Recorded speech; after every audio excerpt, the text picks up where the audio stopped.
A Avril Lavigne é uma cantora aí que teve no topo já desde o seu primeiro trabalho aos 17 anos lá nas paradas do Reino Unido. Já teve alguns dilemas aí com problemas de saúde, que isso foi até recentemente antes desse último álbum dela. Só que um dos grandes pontos altos que teve na carreira dela foi que em 2011 surgiu uma bela de uma teoria que ia fazer o fandom pirar aí na internet brasileira.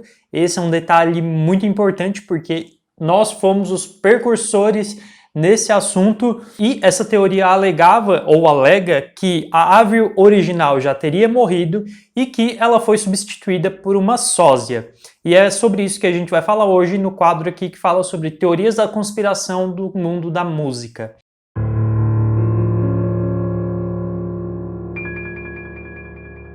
Lembrando que esse é o segundo vídeo, já tem um outro vídeo que foi feito aqui no canal que é sobre o pacto que o The Weeknd fez, ou o suposto pacto que ele fez, depende da forma que vocês forem interpretar. E fora vocês irem assistir esse vídeo depois, eu peço que vocês se inscrevam aqui no canal, deixem o like, comentem, compartilhem e me ajudem a chegar para mais pessoas com esse vídeo, beleza? Outra coisa que eu quero conversar com vocês antes de eu dar início ao assunto é que o próximo vídeo vai ser uma análise de 21 Pilots, eu vou voltar a fazer análise de 21 Pilots, então me deixem aqui nos comentários uma música do álbum Vessel para eu estar fazendo análise, porque eu já fiz de Trent e já fiz de Blurryface, agora é Vessel, então me deixem aí as suas sugestões para análise. Toda a teoria começou porque, como eu já falei, a Avril foi um estouro desde o primeiro trabalho dela. Ela lançou o primeiro álbum dela num dia e no outro ela já era, bem dizer, uma estrela internacional. E, nessa época, ela só tinha 17 anos. E como já era de se esperar, ela meio que despirocou com essa fama assim de uma hora para outra. Imagina alguém com 17 anos acordar num dia sendo uma grande estrela do pop rock. E justamente por essa recepção, vamos dizer assim, que ela teve com toda essa fama, de uma hora para outra, foi contratado até mesmo uma sósia para ajudar ela em alguns locais que ela pudesse ter um pouco mais de paz, digamos assim, e que não fosse tão assediada pelos fãs. Mas, em 2003, antes de um show que ela ia fazer, o avô dela morreu. E como o psicológico dela já estava bem afetado com tudo isso da fama repentina que chegou para ela, a morte do avô afetou ainda mais o psicológico dela. O que fez ela se aprofundar ainda mais nessa depressão que ela vinha seguindo ali nos últimos anos e levou ela a cometer o suicídio. Mas, como toda grande estrela em ascensão, ela valia muito dinheiro e para a gravadora, para a produtora dela, não era cabível cancelar tudo que já tinha planejado para ela nos próximos anos, então foi aí que eles decidiram botar aquela mesma pessoa que trabalhava como sósia dela ali, que substituía ela em alguns momentos, botar ela no lugar da própria Avril Lavigne. Mas como a fanbase descobriu isso, que supostamente descobriu isso, lembrando que tudo não passa de uma teoria, foi exatamente nesse ponto que a fanbase começou a despirocar e ver todas as evidências que iam surgindo aos poucos e que, na verdade, algumas podem ser refutadas, outras não, mas eu vou deixar isso a vocês julgarem. As primeiras evidências de que ela supostamente foi substituída são as evidências físicas, começando com a altura, que ela era registrada em vários sites com 1,58 até 2002, e após isso o registro mudou todo para 1,55, ou seja, diminui 3 centímetros de um ano para outro. Para uma pessoa jovem é uma coisa bem grande, por mais que não pareça ser. Se tu é uma pessoa de mais idade, diminuir 3 centímetros é normal, porque tu vai se curvando e tudo mais. Mas ela é uma pessoa jovem, 17, 18 anos. Então, essa já foi uma das primeiras evidências que começaram a ser levantadas na época. Uma outra característica que marcava muito a antiga Avril era que o nariz dela era um pouco mais cheinho e depois ele passou a ser um pouco mais fininho da noite pro dia, sem nenhuma cirurgia, sem nada. E se isso é possível, eu gostaria desse método, porque o meu nariz é uma batata, então, isso foi outro ponto que se foi analisado bastante na época, o nariz dela que mudou drasticamente. Mas, acima de todos esses pontos físicos, desses dois principais pontos físicos, o que mais alterou nela foi a voz. A Avril original, ela dominava mais tons graves, e já a nova Avril começava a ter maior dominância sobre os tons mais agudos. E isso foi o ponto principal de ter se dado origem a essa teoria, porque a voz dela mudou muito, e eu vou deixar aqui agora um vídeo para vocês comparando a voz da antiga com a nova.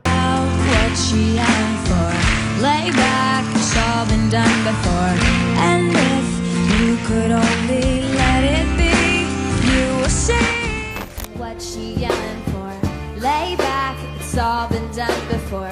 And if you could only let it be, you will see. A segunda evidência seria o segundo álbum da cantora. E muito diferente do primeiro, adotou aí uma postura mais sombria, o que foi interpretado pelos fãs da cantora na época de que era meio que um luto pela morte da antiga Avril. Nas fotos promocionais de Under My Skin, ela tá sempre sozinha.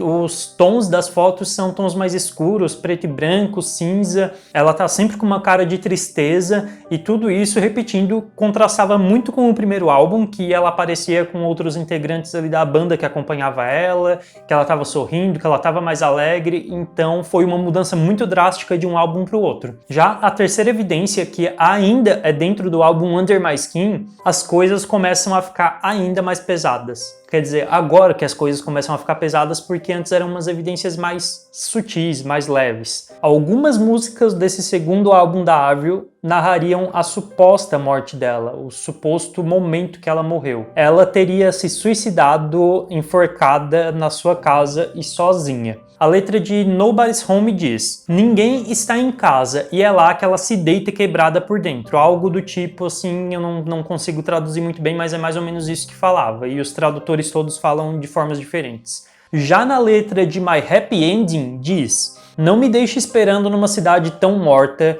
pendurada tão alto numa corda tão frágil. Ainda nesse mesmo segmento da teoria, o clipe de Nobody's Home também indicaria ainda mais esses mesmos rumores, ainda fortaleceria ainda mais esses rumores. You've been rejected, and now you can't find what you... Uma das personagens nesse clipe, que é vivida pela Avril, tá vestida de preto, que é a cor do luto, e a outra está perdida e longe da família. Assim como ela meio que estaria se sentindo ali na vida real, distanciada da família por conta da fama, e agora o luto também por ela por ter acontecido essa tragédia com ela. E como se nada disso bastasse, ainda aparece um código ali em alguns frames bem rápido, que é um A mais D, que significa Avril Dead, ou seja, Avril morta, Avril mais morta. É o único significado que foi achado para essas letras que aparecem ali de forma bem rápida na tela, então começou a ficar um pouco mais sombria as coisas. E logo depois desse luto, depois de toda essa sombriedade aí nesse álbum, o estilo dela voltou a mudar totalmente de novo, voltou àquela coisa alegre novamente. A personalidade dela mudou completamente, só que não mudou completamente para uma alegria como era naquele primeiro álbum. Ela mudou completamente como se fosse uma outra pessoa. Por exemplo, em 2002, a Avril original afirmou para uma entrevista na MTV que ela nunca seria essas cantoras que têm dançarinas, que vestem roupas coloridas, que seria uma dessas garotinhas do pop que usam playback, mas que agora, nesse terceiro álbum, ela já ia contra tudo isso, tendo clipe com dançarinas, tendo aquelas roupas bem femininas e tendo ensaios que sexualizavam bastante ela, coisa que ela também falou que nunca faria, e como apareceu completamente loira, um visual completamente diferente e tudo mais que ela criticava nessa época que ela iniciou a carreira dela. I've got a photo shoot, we'll have like racks of clothing, they're all like cute little tops, pretty frilly things, and I'm like, I think I'll wear what I have on right now, thank you. You know, and you have to like, be careful, you know, you can't be like, I'm not wearing any of that stuff, because then they'll go around and tell everyone you're a diva. Então, esses foram as principais evidências levantadas por esse site na época, por esse blog brasileiro. Só que tem outras evidências que daí é mais difícil de serem levantadas, porque um exemplo dessas outras evidências é que um amigo dela, que tocava lá na banda no primeiro álbum, se eu não me engano, eu posso estar equivocado nessa informação, é que esse cara que era amigo dela depois saiu, foi e fez uma música sozinho dizendo que perdeu a melhor amiga. Ou seja, é muita coincidência acontecer toda essa mudança, acontecer tudo isso e esse cara e fazer essa música dizendo que perdeu a melhor amiga. Claro que muitas dessas coisas podem ser refutadas facilmente, tipo o nariz pode ter mudado por conta de uma cirurgia que ela fez em algum momento que ela não estava aparecendo.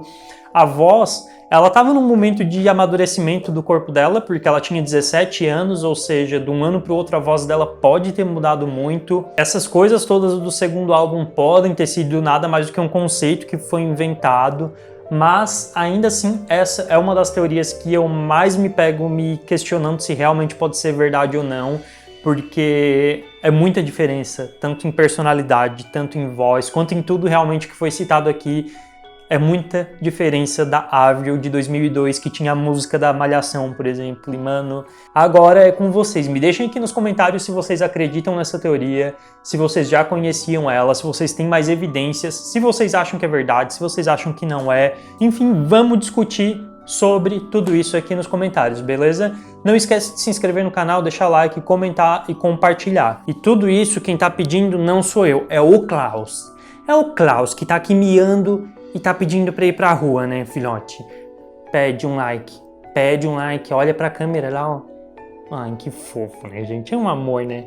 É isso, tá? Beijo do gordo. Tchau, gente.